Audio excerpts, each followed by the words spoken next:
오늘 본문 말씀은 남쪽 유다가 BC 586년에 바벨론에 의해서 멸망을 당하고 그 다음 해 BC 585년에 하나님께서 에스겔 선지자에게 주신 계시의 말씀입니다.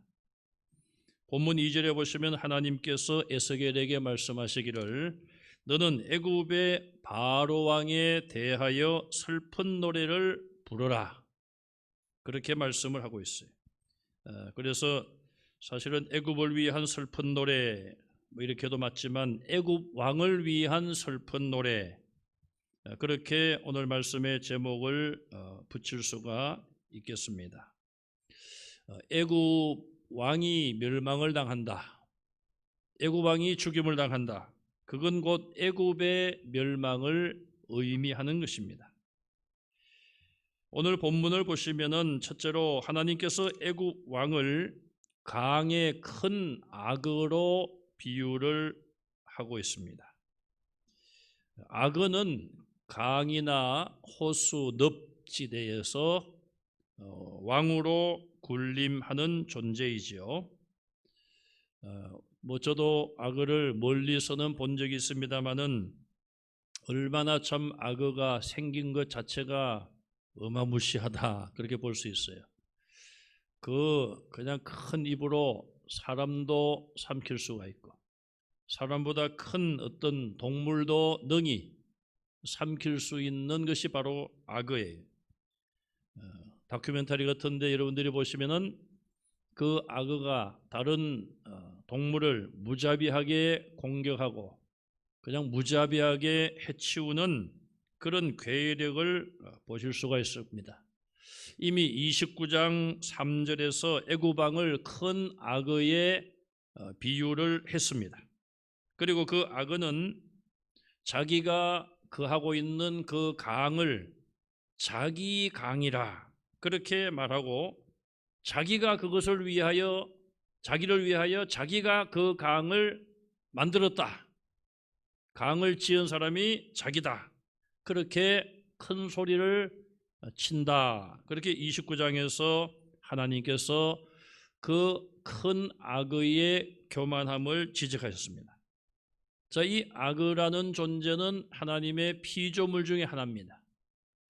하나님께서 만드신 생명체 중에 하나일 뿐이고 악어보다는 사람이 하나님의 모양과 형상을 따라 창조가 되고 사람이 그 모든 동물을 사실은 다스리고 땅을 정복하고 사람이 이 땅에서 어떻게 보면 주인공으로 하나님이 땅에 보내주신 것이죠. 그러니 이 악어도 사실은 자기가 주인공이 아니라 사람이 악어를 다스리는 것이고 또 사람이든 악어든 창조주는 하나님이시고 그 모든 것의 주인은 하나님이십니다. 그런데 이 악어는 자기의 처지를 모르고 내가 이 강을 나를 위해서 만들었다. 자기가 그 강이란 세계, 자기가 존재하는 그 울타리, 그 환경을 자기 스스로 만들어 놓고 거기서 자기가 왕노릇한다.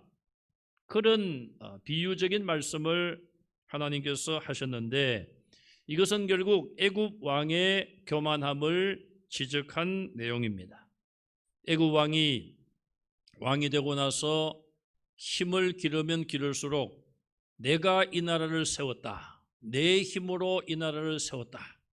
그러면서 자기 나라에 자기만의 왕국을 만들고 자기가 모든 것을 마음대로 할 수 있다는 그런 교만함, 절대적인 권력을 휘두르는 그런 애굽 왕의 교만함을 강에서 왕노릇하는 큰 악어에 하나님께서 비유를 하신 것이죠.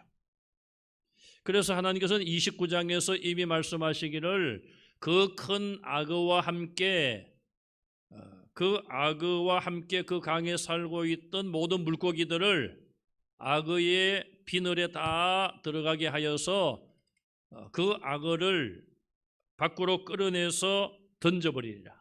그래서 죽게 하고 온갖 들짐승과 새의 먹이가 되게 하리라. 그렇게 말씀을 하셨어요. 교만한 자에 대한 하나님의 심판을 분명히 말씀을 하셨는데 오늘 본문도 비슷한 애굽과 그의 왕에 대한 하나님의 심판의 말씀이 나타나 있습니다. 하나님께서 오늘 바로를 멸망시킬 것을 분명히 선포하고 계십니다. 하나님께서는 그 당시에 큰 나라 중에 하나였던 이 애굽, 그 나라의 왕 바로 왕을 죽게 함으로써 하나님이 어떤 분이신가 이것을 알리기를 원하신다. 그렇게 오늘 본문에 나와 있습니다. 하나님만이 생명의 창조주요, 창조하셨기 때문에 모든 것의 주인이십니다. 모든 권력을 세우기도 하시고 그 권력을 멸하기도 하시는 분이 하나님이십니다. 그 하나님은 오늘도 동일하게 이 세계의 모든 역사를 주관하심을 우리는 기억해야 합니다. 지금 세계에 몇 나라가 있는가 정확한 숫자는 통계에 따라서 조금씩 다릅니다. 유엔에 가입한 나라, 또 그렇게 따지면 또 200나라가 조금 안 되고요. 그래도 어쨌든 모든 나라가 약 240개 전후 굉장히 많은 나라가 이 세상에 존재하고 있습니다. 자, 그 모든 나라의 권력자들, 그들은 그들의 능력으로 그 권력을 얻은 것은 사실은 아닙니다. 민주주의 국가에서는 선거를 하죠. 투표를 통하여서 그런 지도자, 권력자들을 세우는데 100% 지지를 얻어서 권력자가 된 사람은 민주주의 사회에서는 존재할 수가 없습니다. 공산주의 국가에서는 그것이 가능할 수도 있겠죠.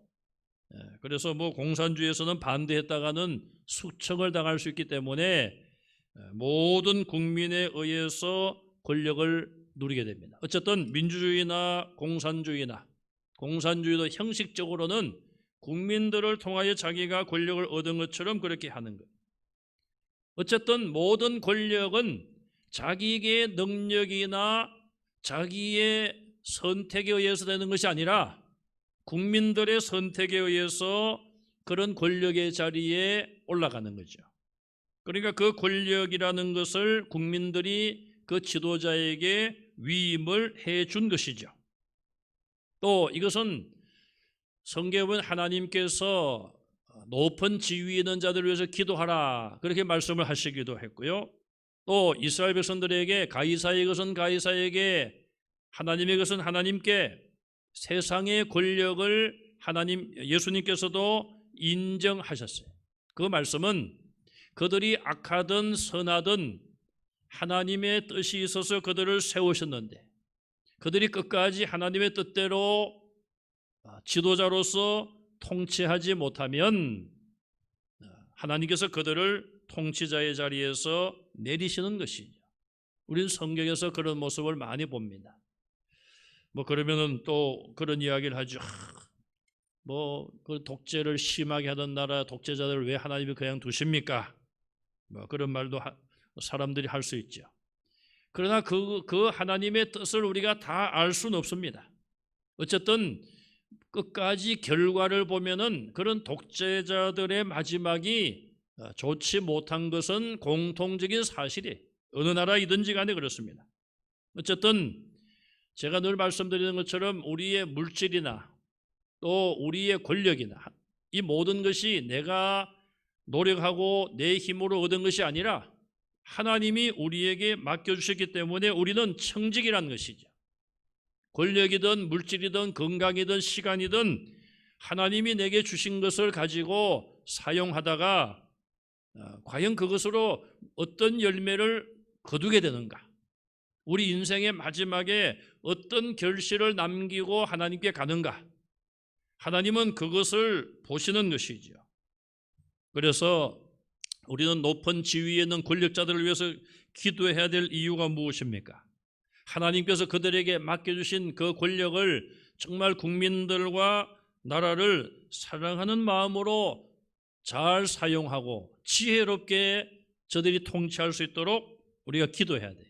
그래서 사도 바울을 통해 주신 말씀은 나라가 평안해야지만 우리가 신앙생활을 잘 할 수 있다는 것입니다. 지금 이런 바이러스로 인하여 전염병이 창궐하니까 나라가 어수선하고 세계가 어수선하니까 우리나라뿐 아니라 세계에 있는 교회들이 이런 예배를 온전히 드리지 못하고 예배가 아직 온전히 회복되지 못하는 어려움을 겪고 있는 거예요. 전쟁도 마찬가지 아니겠습니까? 전쟁이 일어났다. 뭐 전쟁통에도 예배를 드릴 수 있겠습니다만은 그러나 예배당이 불타 없어지면은 참 모여서 예배 드리기가 어려운 그런 환경을 맞지 않겠습니까? 그래서 우리는 늘 지도자들을 위해서 기도하라. 하나님의 그 말씀을 기억하고 지도자들을 위해서 기도하시기를 바랍니다.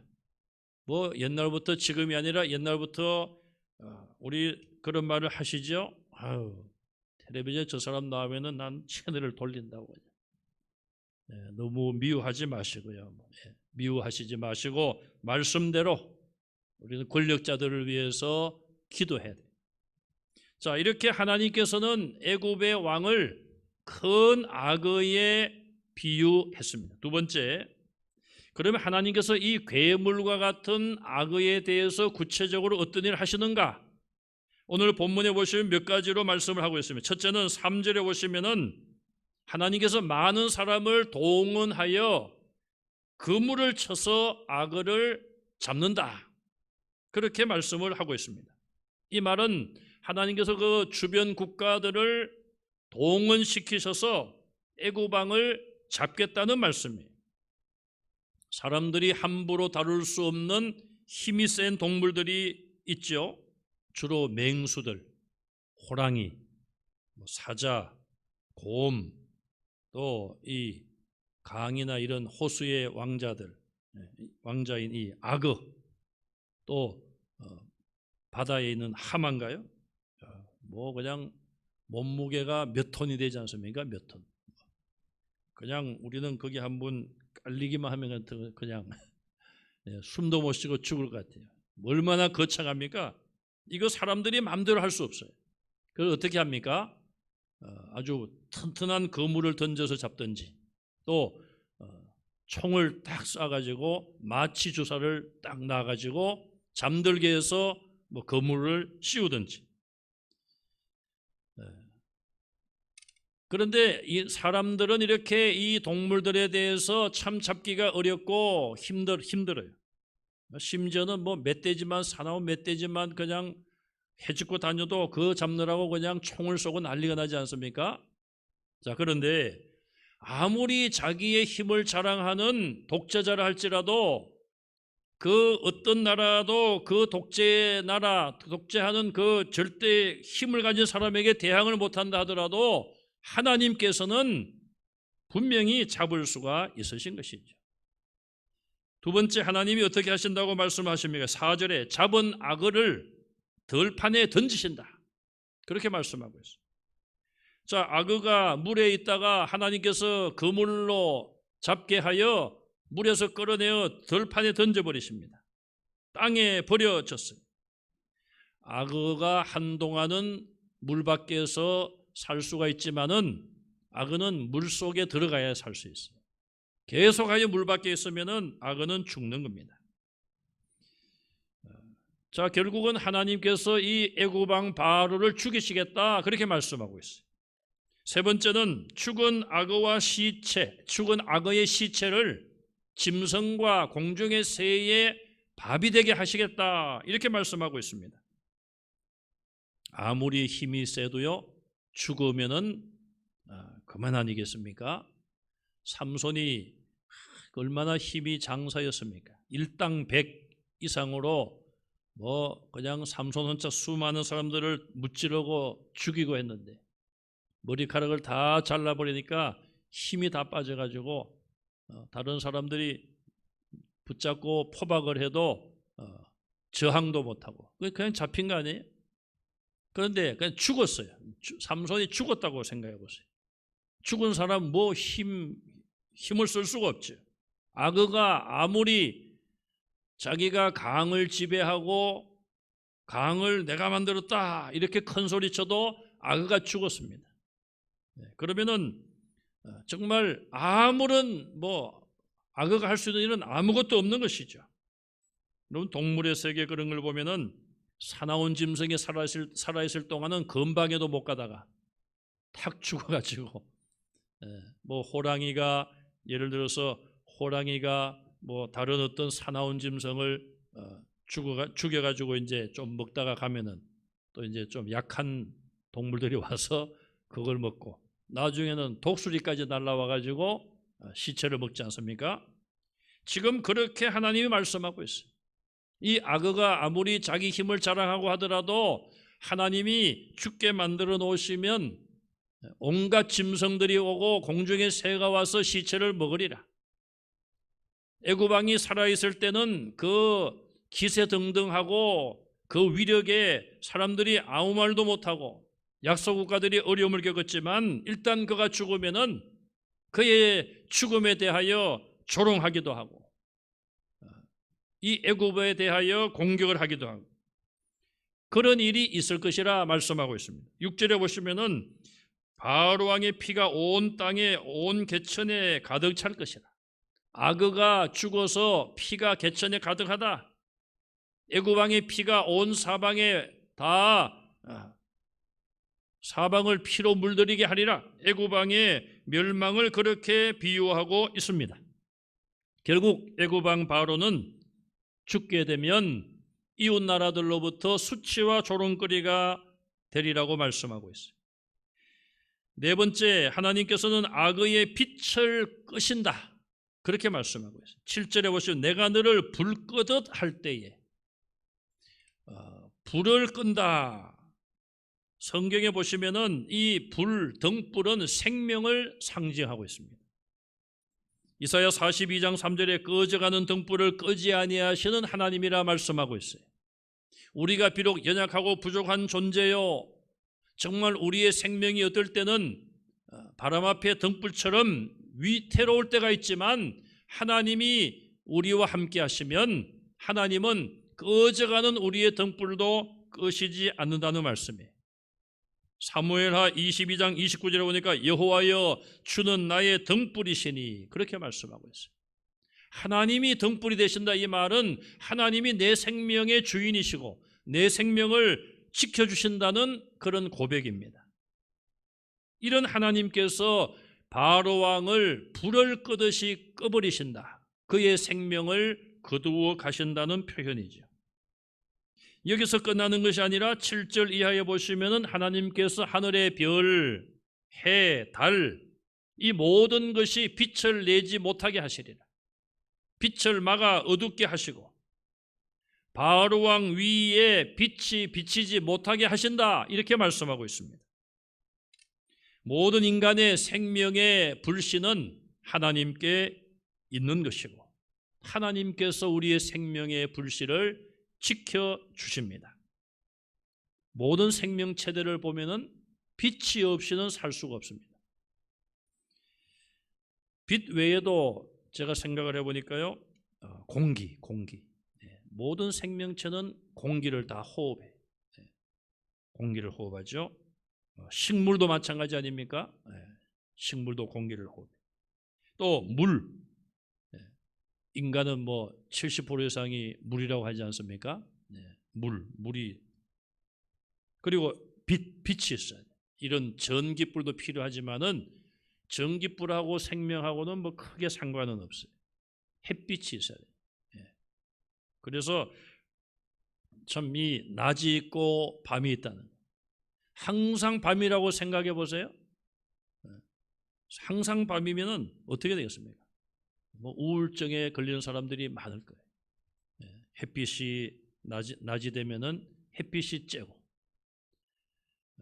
미국의 시애틀이라는 그 지역은 로스앤젤레스에서 북쪽으로 이제 한 5시간 이렇게 올라가면 시애틀이죠, 시애틀.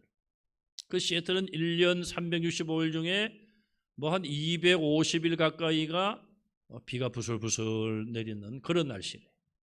그러니까 거기는 또 바다가 끼고 있지 않습니까? 옆에 태평양.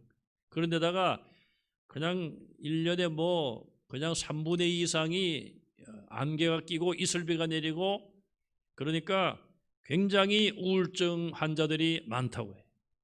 그래서 금년엔 참 우리가 여러 가지 일을 겪지 않았습니까? 아직도 코로나19는 물러가지 않고 있고 장마가 거의 2달 가까운 장마를 우리가 또 지냈습니다. 그러니 참 그런 장마가 지속되고 하면은 얼마나 우리 마음이 참 우울해지는지 몰라요. 그래서 강이나 바다를 많이 보는 것보다는 산을 많이 보는 것이 좋다고 합니다. 뭐 서울에 뭐 한강 주변에 뭐 강남 쪽에 아파트가 비싸다고 하는데 사실은 한강을 보는 것보다는 산을 보는 게 좋대요. 혹시 아파트를 사시려면 강을 보는 데 사지 마시고.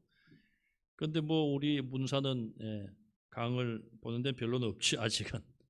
자, 어쨌든 우리가 빛이 없으면은 참 우울한 거예요. 또 빛이 없으면 우리가 건강할 수 없습니다. 여러분 비타민 D 그러죠. 비타민 D.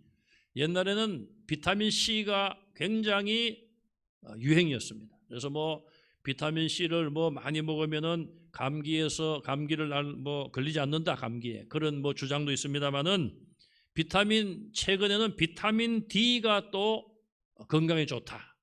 그래서 요즘은 비타민 D를 많이 드시는 것 같아요. 그런데 이미 여러분 아시지만은 햇볕을 쬐면은 비타민 D가 몸으로 들어온다는 거예요.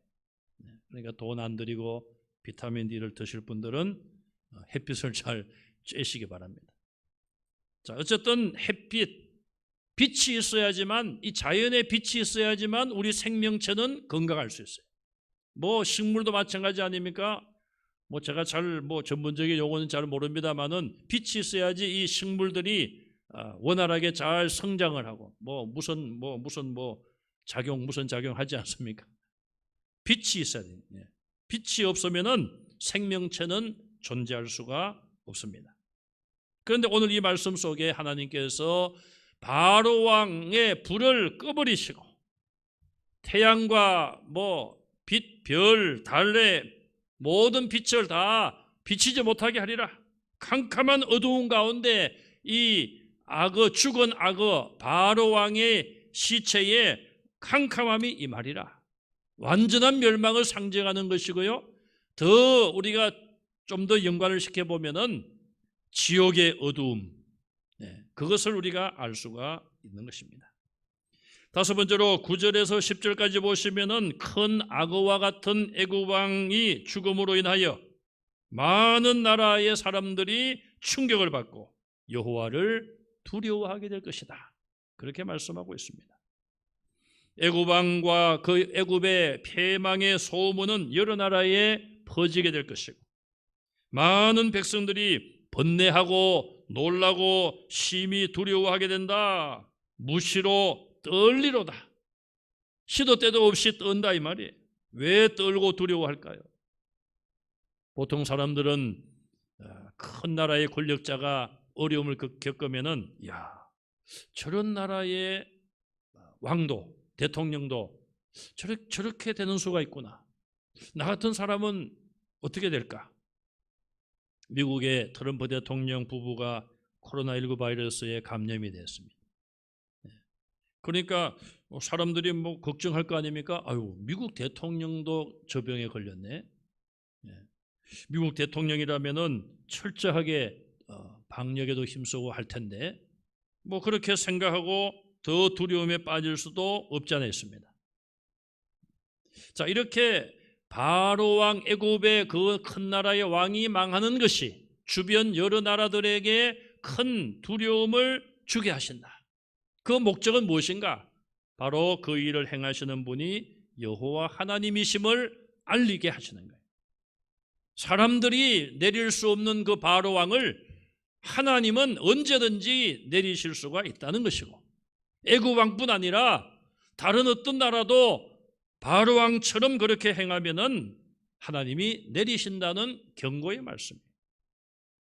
세 번째로 하나님께서 애굽 왕 바로를 치시려고 바벨론 왕을 사용하신다고 11절 이하에 말씀하고 있습니다. 이 예언은 그대로 이루어져서 바벨론 왕이 바로 왕을 결국은 멸망을 시키고 바로 왕은 처참한 최후를 맞이하게 됩니다. 보시면 바벨론 왕의 칼에 엎드러진다. 12절 13절 모든 무리는 망한다. 모든 짐승은 망한다. 15절에 모든 주민을 치리라. 애굽에 있는 모든 생명체가 모두가 다 하나님의 형벌의 대상이고 심판의 대상인 것이라. 그렇게 말씀하고 있습니다. 하나님께서 이렇게 하시는 이유가 무엇일까요? 오늘 본문에 보시면 두 가지를 지적하고 있습니다. 첫째는 2절 하반절에 가서 보시면 악어와 같은 애굽 왕 바로가 발로 물을 휘저어서 모든 강을 더럽혔기 때문이라. 이렇게 말씀하고 있습니다. 결국 바로 왕으로 인하여 나라가 부패하게 되었다 그 말입니다. 여러분, 세계 역사를 보면은 절대 권력은 절대 부패하게 되어 있습니다. 이 세상에서 가장 부패한 권력은 독재 권력입니다. 우리 세계 역사도 보면은 히틀러 얼마나 강력한 독재를 했습니까? 결국 세계 전쟁까지 일으키지 않았습니까? 일본도 마찬가지고요. 세계 전쟁을 일으켰던 그런 지도자들은 철저한 독재자들이었어요. 그들 때문에 얼마나 온 세계 여러 나라들이 피를 흘렸고 고통을 겪었습니까? 이처럼 절대적인 권력은 절대적으로 부패할 수밖에 없습니다. 우리 대한민국은 자유민주주의 국가예요. 자유민주주의는 우리가 학교에서도 배웠습니다만은 3권이 분립이 되는 나라가 되어야 됩니다. 그래서 3권, 입법, 사법, 행정 이 3개 부서가 세계 권력이 서로 견제하고 균형을 이루어야 돼요.